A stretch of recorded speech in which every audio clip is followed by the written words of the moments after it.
Today I'm going to be painting the interior of the troopy, and that means I'm going to have to take the seats out once more and give this thing a proper clean, and hopefully by the end of it a nice looking paint job. So first things first, we'll take it all out.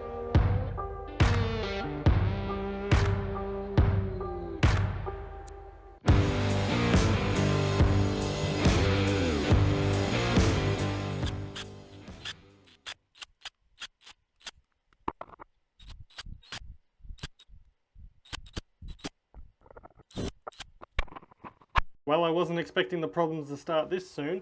I got a massive crack because of the spare tyre that he jankily put in there. So I'm going to have to weld and bog that up.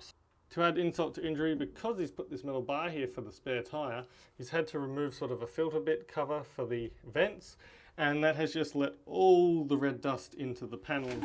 But in saying that, on this side, it's got the extra cover and it's still covered in red dust. It's been about a month since I filmed that part with the grate and the dust. I don't think these are now the main issue of dust getting into these side panels. In this panel and on the other side as well, if we look underneath the troopy, you'll see right here there is a little hole and another little hole. Now each panel sort of has two of these holes, and that's a very obvious spot for dust to get into. So I will probably get some of those little rubber grommet things which will sort of just plug right in, and that will stop all the dust getting in. And if it does fill up with water for some reason, I'll be able to just pull them straight out and then let the water out. So I'm going to either need to come up with a new system that actually filters the air, or just delete this completely. I'm not too sure about doing a delete. That's mainly because these vents are here for either the pressure, so when you close the door they can actually close and not be full of too much pressure. If you've got any ideas for what I can do here, let me know in the comments.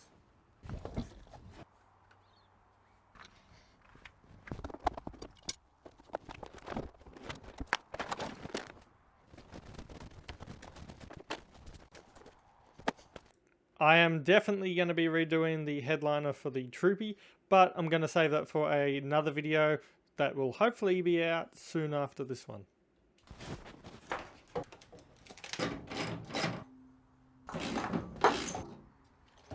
Whenever you're removing bolts like this, always put them back if you can. That way it will save you the biggest headache trying to find these bits and pieces later on.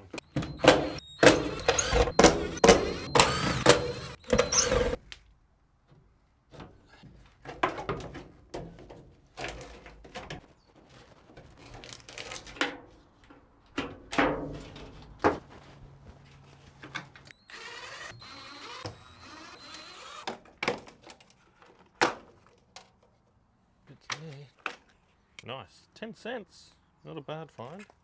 Paying off the bill already.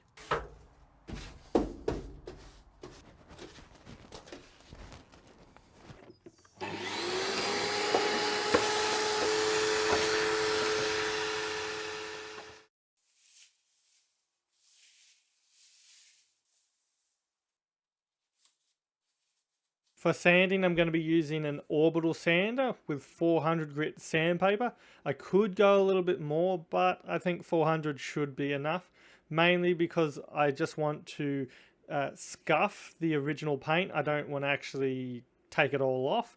That way I'd have to add primer, and I'm just going to be scuffing up the surface enough for the new paint to stick to that paint. I have checked with a few paint supply places and they said it's fine to do that.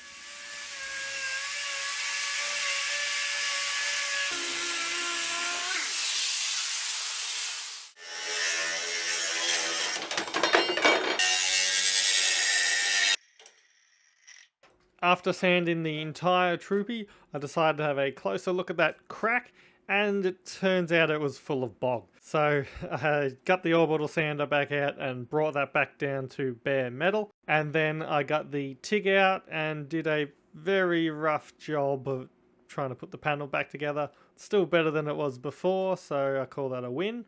I did forget to put primer before putting the bog on top, so it's just bare steel underneath. Hopefully that will be okay because it is inside.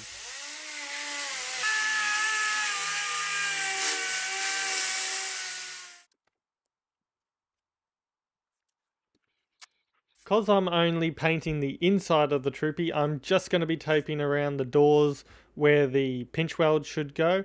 I just want to stop any overspray going on the door jambs. Even though I am going to paint the whole car the one colour, I just don't want it to look a bit messy for the meantime.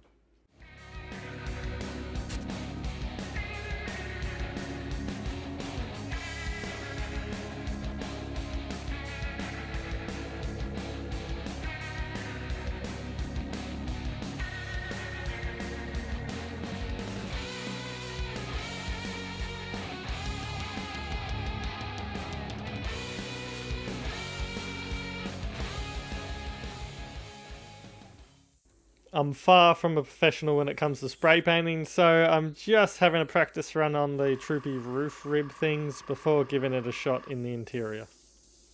By now you can probably tell what colour I'm going to be painting the troopy, and that is a nice sandy colour. It is not the colour from Toyota, it's actually a wild mix that I came up with the paint supplier. I was trying to go for a lighter version of the sandy colour, which I did succeed.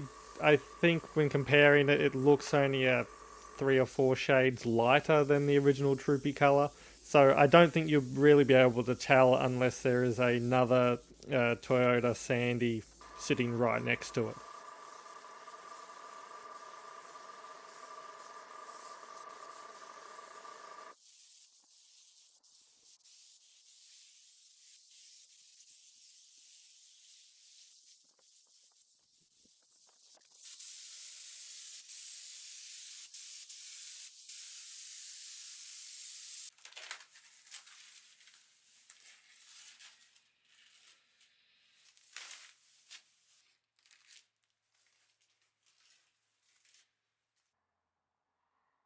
Here's the final result. It looks terrible. Kind of looks like a Raptor coat. There's that much orange peel on it. It's not how I wanted it to turn out. I was hoping for it to be nice and glossy and shiny, and you can see it's just not reflective at all. What I think went wrong is that I just didn't spray enough paint onto the surface to really make it flow and get glossy. I was a bit too worried about runs. In the end, runs are pretty easy to actually clean up. It's a lot harder to polish this out.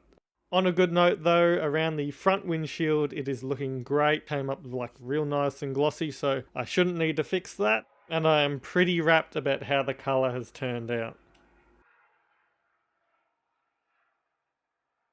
The paint job definitely didn't go to the quality that I was hoping for, but hey, it was my first time painting, so really it's a good time to learn on the interior rather than the exterior, because oh boy, you'll definitely see it on the exterior.